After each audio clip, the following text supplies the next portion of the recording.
Welcome to my channel mathematics with education. আজকে আমি তোমাদের সামনে নিয়ে চলে এসেছি ম্যাথ এক্সপ্রেস 2 সেশন। এই সেশনে তোমরা বিভিন্ন ধরনের ম্যাথমেটিক্স আমার সাথে প্র্যাকটিস করতে পারবে। আপকামিং যে এক্সামগুলো আসছে, WB constable, WB SI mains, group CD, এই এক্সামগুলোতে যে ধরনের ম্যাথস পরীক্ষার জন্য গুরুত্বপূর্ণ বা ইম্পর্টেন্ট যে ধরনের ম্যাথস আসতে চলেছে, সেই টাইপেরই সেই ভ্যারাইটিসের ম্যাথ আমি তোমাদের সামনে করাবো। তোমরা ভিডিওটি দেখতে থাকো, তোমরা অবশ্যই উপকৃত হবে। তো চলো তোমাদের জন্য ফার্স্ট প্রবলেম দেখো। বলা হয়েছে 3 ও 27 এর মধ্য সমানুপাতিক কত। একদম ইজি কোশ্চেন। মধ্য সমানুপাতিক বার করতে গেলে আমরা কি করব? জাস্ট 3 ও 27 এর মধ্য সমানুপাতিক বার করতে বলেছে আমাদের। তাহলে আমরা এখানে করব রুট আন্ডার অফ 3 ইন্টু 27।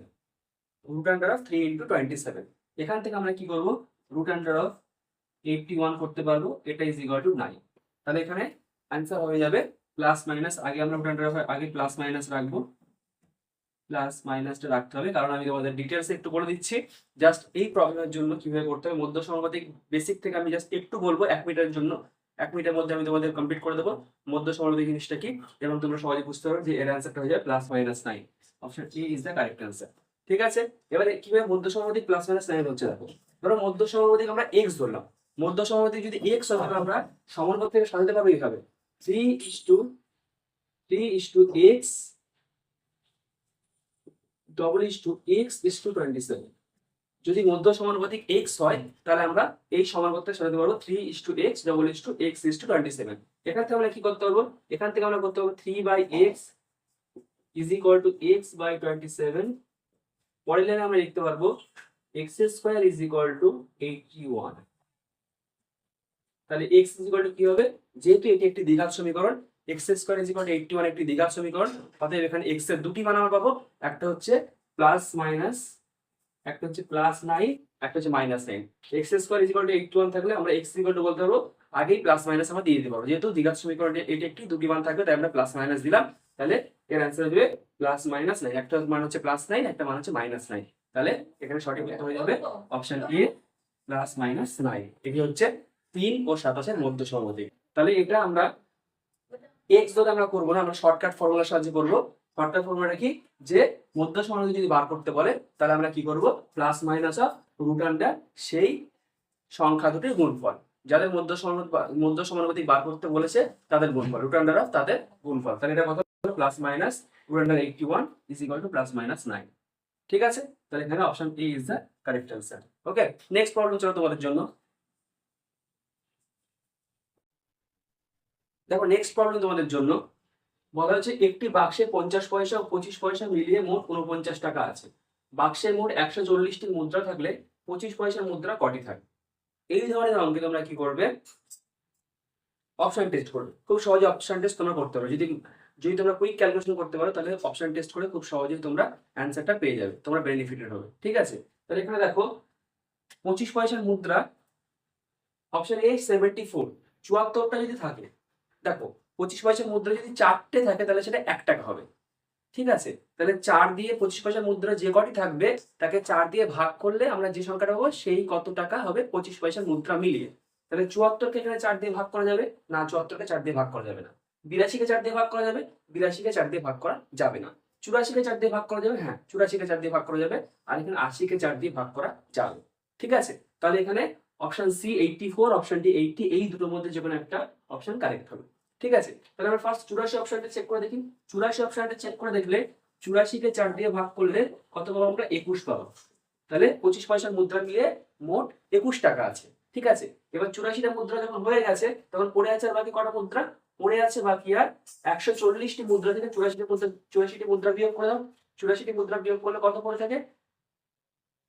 পড়ে থাকে হচ্ছে 56টি মুদ্রা। তাহলে 56টি মুদ্রা পড়ে আছে, এই 56টি মুদ্রা হচ্ছে 50 পয়সার মুদ্রা। এবার 50 পয়সার মুদ্রাকে 2 দিয়ে ভাগ করলে, 50 পয়সার মুদ্রার সংখ্যাকে 2 দিয়ে ভাগ করলে আমরা প্রাপ্ত টাকার পরিমাণটা পাবো। ঠিক আছে, তাহলে একে 2 দিয়ে ভাগ করলে কত হবে? একে 2 দিয়ে ভাগ করলে হবে 28 টাকা। তাহলে 50 পয়সার মুদ্রা মিলে 28 টাকা আছে। তাহলে দেখো 25 পয়সার মুদ্রা মিলে 21 টাকা, 50 পয়সার মুদ্রা মিলে 28 টাকা। তাহলে যোগ করলে কত হচ্ছে? যোগ করলে আমরা এখান থেকে পাচ্ছি 49। যোগ করলে আমরা পাচ্ছি 49 টাকা। ঠিক আছে, তাহলে আমাদের এখানে option C is the right answer. 84টি 25 পয়সা মুদ্রা আছে। তাহলে এখানে C is the correct answer. ঠিক আছে, তোমরা এইভাবে অপশন টেস্ট করে সহজে তোমরা অ্যান্সারটা পেয়ে গেলে। এবার তোমরা আর একটা প্রসেসে করতে পারো, সেটা একদম বেসিক প্রসেস, এক্স ধরে করতে পারো।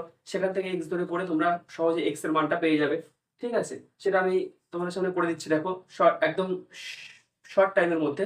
দেখো এই ধরনের অঙ্ক যদি অপশন টেস্ট করে করতে চাও তাহলে খুব সহজেই হয়ে যাবে। যদি অপশন টেস্ট করার সক্ষমতা থাকে, মাইন্ড ক্যালকুলেশন বা কুইক ক্যালকুলেশন করতে পারো তাহলে খুব সহজ হয়ে যাবে। আর যদি না থাকে একান্তই, তাহলে তোমরা এক্স ধরে করবে এবং সেটাও খুব কুইক করার চেষ্টা করবে। ঠিক আছে, ধরো এক্স সংখ্যক 25 পয়সার মুদ্রা আছে, তাহলে এক্স সংখ্যক যদি 25 পয়সার মুদ্রা থাকে, তাহলে সেই মুদ্রার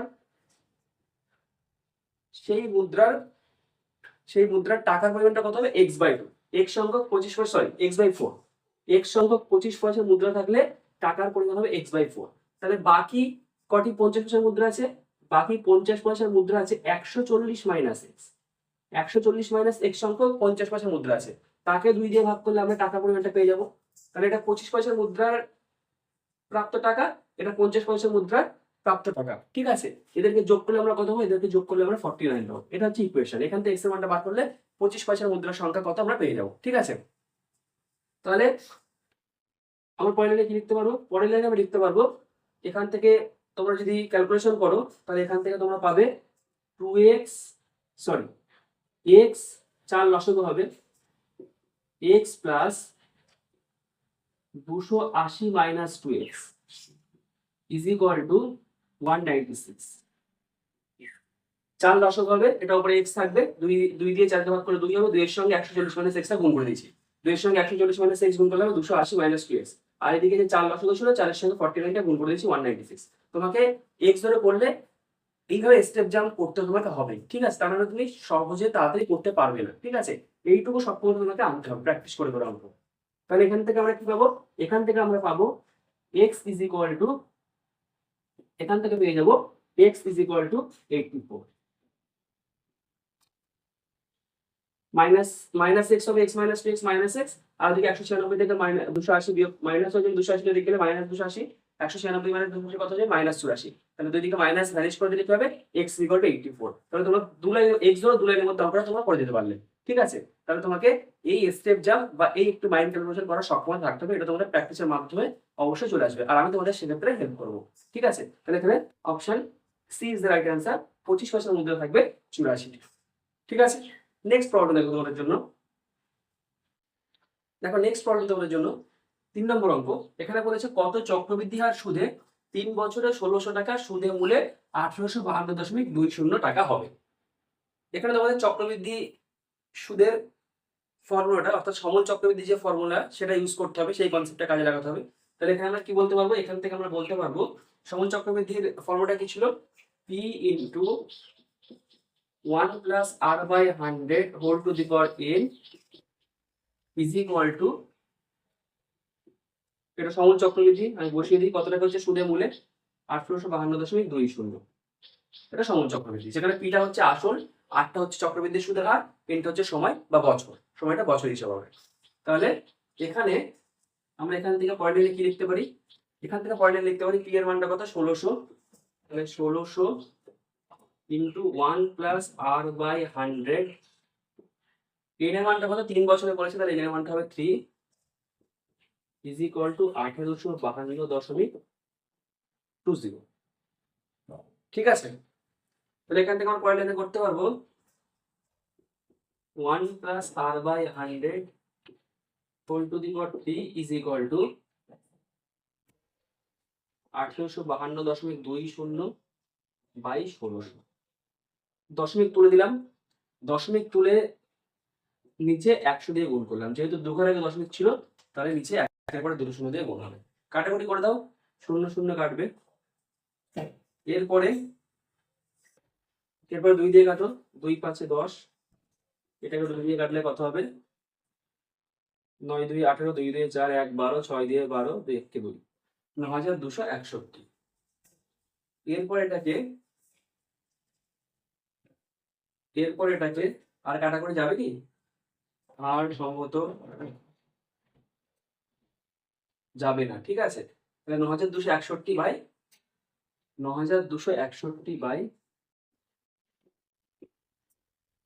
580 80। ঠিক আছে, অর্থাৎ 1+r/100 ইজ ইকুয়াল টু 9261/8000। ঠিক আছে, এখান থেকে আমরা বলতে পারবো 1+r/100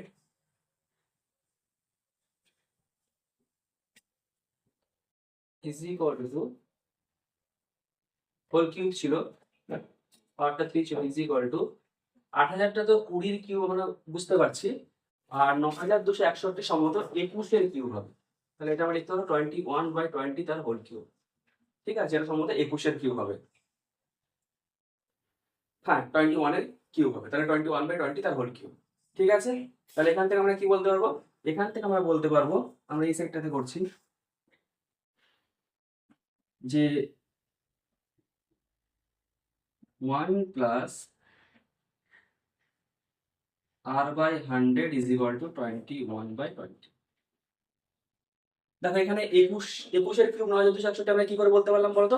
এখানে দেখো পাওয়ার 3 আছে, তাহলে এখানে এমন একটা সংখ্যার পাওয়ার 3 হবেই যেটা 9261 হবে। তাহলে এখানে 20 কিউব ছিল 8000, তাহলে নিশ্চয়ই 21 কিউব মানে 1 3 বার গুণ হচ্ছে, এক অঙ্কে 1 হবে। তাহলে সেই কনসেপ্ট থেকে সেই ধারণা থেকে আমরা 21 কিউব সমান 9261 বলতে পারলাম। তাই এখানে আমি 21/20 তার হোল কিউব লিখতে পারলাম। যেহেতু এই 9261/8000 এটাকে কোনো একটা ভগ্নাংশের কিউব আকারে লিখতেই হতো।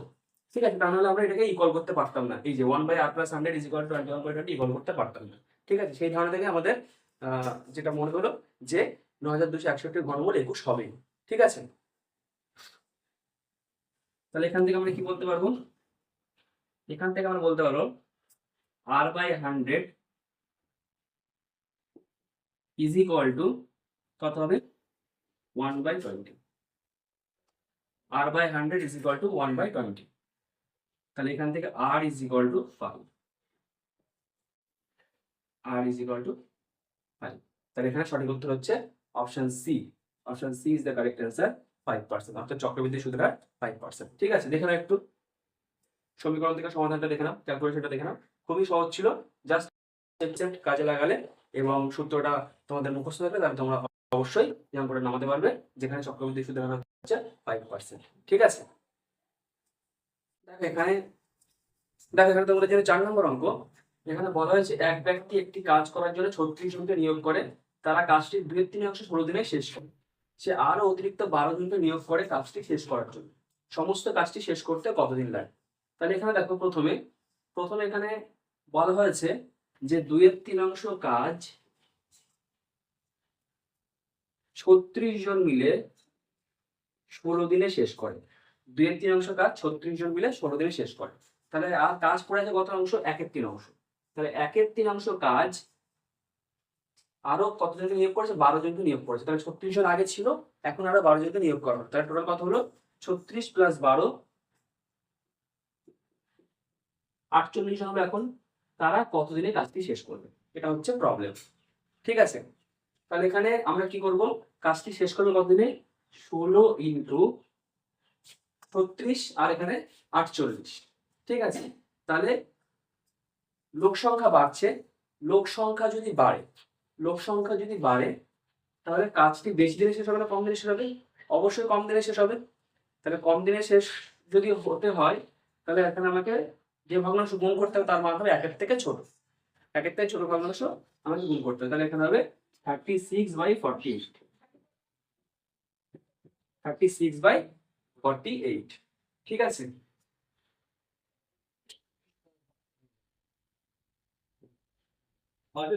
এবারে 2/3 কাজ বাকি আছে আর 1/3 কাজ বাকি আছে।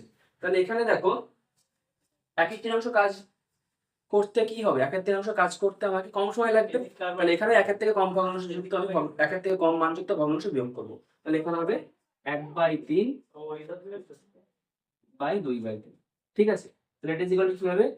16 × 36/48 × 1/2। উপরে চলো, এটা কাটাকুটি করলে কি হবে?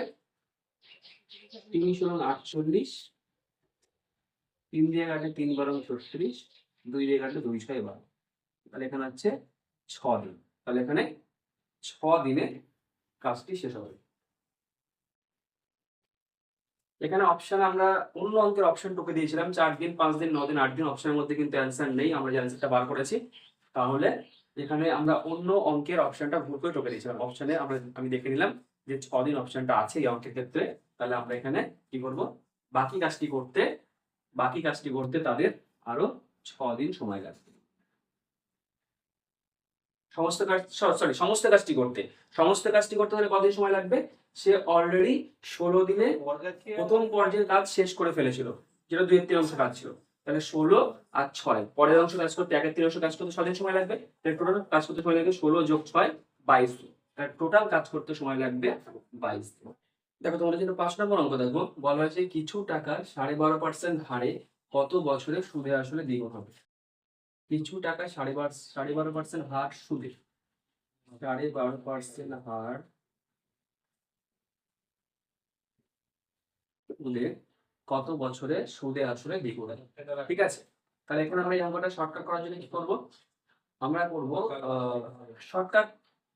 শর্টকাটটা অ্যাকচুয়ালি বেসিক থেকে আসছে, আর বেসিকের সঙ্গে এই অঙ্কের শর্টকাটে খুব একটা ডিফারেন্স নেই। ঠিক আছে, বেসিকটাও অনেকটা শর্টকাটের মতোই। তো আমরা এখানে কি করবো, আমরা এখানে ধরে নেবো যে আসল টাকাটা এক্স। আসল টাকাটা যদি এক্স হয়,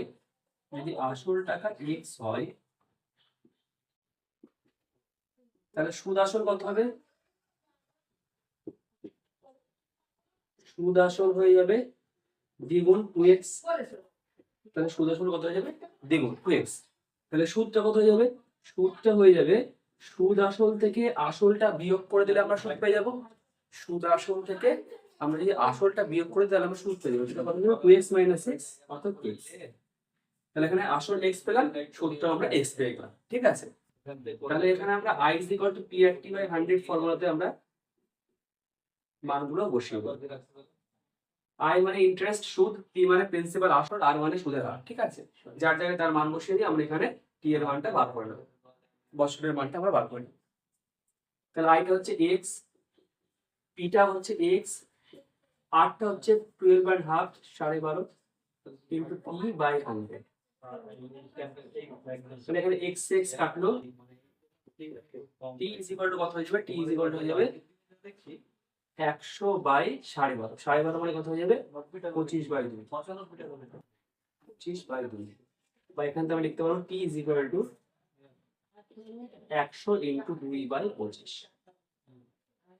কাটাকুটি করলে 4 25 100। তাহলে এটা = 8। তাহলে 8 বছরে সুদ আসলে দ্বিগুণ হবে। তাহলে এখানে সঠিক উত্তর হবে অপশন ডি, 8 বছর। বোঝা গেল? নেক্সট দেখো তোমাদের জন্য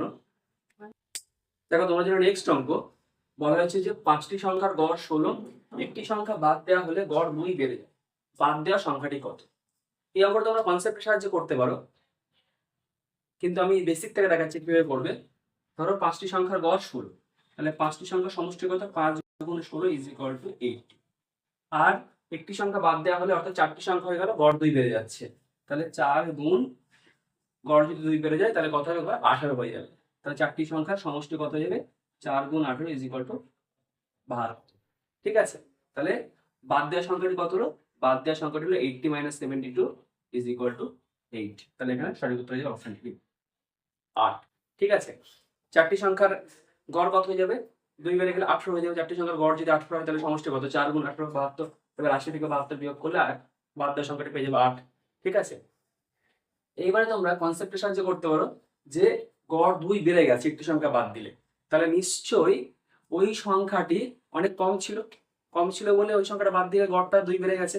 তাহলে 4টি সংখ্যা গড় 2 বেড়ে গেছে, তাহলে ওই বাদ দেওয়া সংখ্যাটি ছিল 4টি সংখ্যার গড় 2 করে বেড়েছে মানে 8 কম, গড় থেকে 8 কম। তাহলে 16 থেকে 4টি সংখ্যার গড় 2 বেড়ে গেছে, অর্থাৎ 4 মানে 8 কম। ঠিক আছে, গড় থেকে, অ্যাভারেজ থেকে। তাহলে 16 থেকে 8 বিয়োগ করলে কত হয়ে যাবে? 8 হয়ে যাবে। তাহলে এখানে সঠিক উত্তর হয়ে যাবে option B is the right answer. ঠিক আছে, এইভাবে তোমরা কনসেপ্ট সাহায্যে করতে পারো। দেখো তোমার জন্য নেক্সট অঙ্ক 10 নম্বর অঙ্ক, এটি তোমার জন্য লাস্ট অঙ্ক। বলা হয়েছে যে কোনো একটি কাজ এ 20 দিনে করতে পারে এবং ওই কাজ বি 12 দিনে করতে পারে। এখন বি কোনো কাজ 3 দিন করে চলে গেল, তাহলে বাকি কাজ এ একাকি কত দিনে করতে পারবে? মানে এখানে একটু ইনকমপ্লিট আছে, তোমাদের ভাষা একটু বুঝতে অসুবিধা হতে পারে। বি কোনো কাজ 3 দিন করে চলে গেল, মানে বি একা কাজ করে চলে গেল না, এ আর বি দুজন মিলে কাজ করে বি 3 দিন পর চলে গেল। এ আর বি দুজন মিলে কাজ করা শুরু করেছিল, তারপর বি 3 দিন পর চলে গেল। তাহলে এ কাজ করছে 12 দিনে, তাহলে এ কাজ করছে 20 দিনে আর বি কাজ করছে 12 দিনে। তাহলে দুজনে দুজনে যদি কাজ করা শুরু করে তাহলে তারা কাজ করবে, একদিনে কাজ করবে এ কত অংশ, একদিনে কাজ করবে এ হচ্ছে 1/20 অংশ, আর বি কাজ করবে 1/12 অংশ। একদিনে কাজ করবে, এ কাজ করবে 1/20 অংশ, বি কাজ করবে 1/12 অংশ। যেহেতু এ 20 দিনে কাজ কমপ্লিট করে তাহলে একদিনে কাজ করবে 1/20 অংশ, আর বি 12 দিনে কাজ কমপ্লিট করে তাহলে বি একদিনে কাজ করবে 1/12 অংশ। এটাকে যোগ করলে কি হবে, যোগ করলে আমরা পাবো লসাগু হবে 60, উপরে হবে 3 + 5, 20 দিয়ে 7কে ভাগ করলে 3, 3 এর সঙ্গে 1 গুণ করলে 3, যোগ 12 দিয়ে 7কে ভাগ করলে 5, 5 এর সঙ্গে 1 গুণ করলে 5, তাহলে 8/60 অংশ, 8/60 অংশ। তাহলে একদিনে এ আর বি উভয় মিলে কাজ করবে 8/60 অংশ। তাহলে 3 দিনে কত কাজ করবে, 3 দিনে কাজ করবে 3 দিনে কাজ করবে 3 গুণ 8/60, 3 দিনে কাজ করবে 3 গুণ 8/60 অংশ। কাটাকুটি করে দাও, 3 কুড়ি 60, 4 দিয়ে 11, 4 2 8, 4 5 20, 2/5 অংশ। তাহলে এ আর বি দুজন মিলে 3 দিনে কাজ করবে 2/5 অংশ। তাহলে বাকি কত কাজ পড়ে আছে, বাকি কাজ পড়ে আছে 1 - 2/5 ইজ ইকুয়াল টু 3/5 অংশ। বাকি কাজ যেটি করেছে সেটা হচ্ছে 3/5 অংশ। এবার এই 3/5 অংশ কাজটা একে একা করতে হবে। এ যদি একা করে 3/5 অংশ কাজ তাহলে সে কতদিনে কাজটি কমপ্লিট করতে পারবে, তাহলে এ কাজটি কমপ্লিট করে 20 দিনে। তাহলে 20 ইন্টু 3/5 অংশ কাজ করতে এর সময় লাগবে কি, 20 দিন থেকে কম সময় লাগবে। 3/5 অংশ কাজ মানে কি, পুরো কাজে 5/3 ভাগ কাজ, ঠিক আছে। তাহলে এর কাজটি সময় লাগবে করতে 20 দিন থেকে কম দিন। তাহলে আমরা এখানে 20 সঙ্গে 1-এর থেকে কম মানযুক্ত ভগ্নাংশে বিয়োগ করবো। তাহলে 3/5 আমরা গুণ করবো। 3/5 অংশ কাজ করতে এর সময় লাগবে 20 ইন্টু 3/5। খাটে বলে দাও 5 4 20, তাহলে উপরে 4 আর 3 পড়ে আছে, তাহলে কত হবে 4 3 12। তাহলে এর কাজ করতে সময় লাগবে, একাকি কাজ করতে সময় লাগবে 12 দিন। তাহলে এখানে বাকি কাজ ছিল 3/5 অংশ, 3/5 অংশ কাজ করতে এর সময় লাগবে কত, 20 ইন্টু 3/5। যেহেতু পুরো কাজ কমপ্লিট করে 20 দিনে, তাহলে 3/5 অংশ কাজ কমপ্লিট করবে 20 ইন্টু 3/5, কাটাকুটি করলে 12 দিনে। তাহলে এখানে সঠিক উত্তর হচ্ছে 12 দিন। এখানে কোনো অপশন নেই, অপশন যে হয়তো এখানে অপশনগুলো ভুল দেওয়া আছে, সঠিক উত্তর হবে 12 দিনে। ঠিক আছে।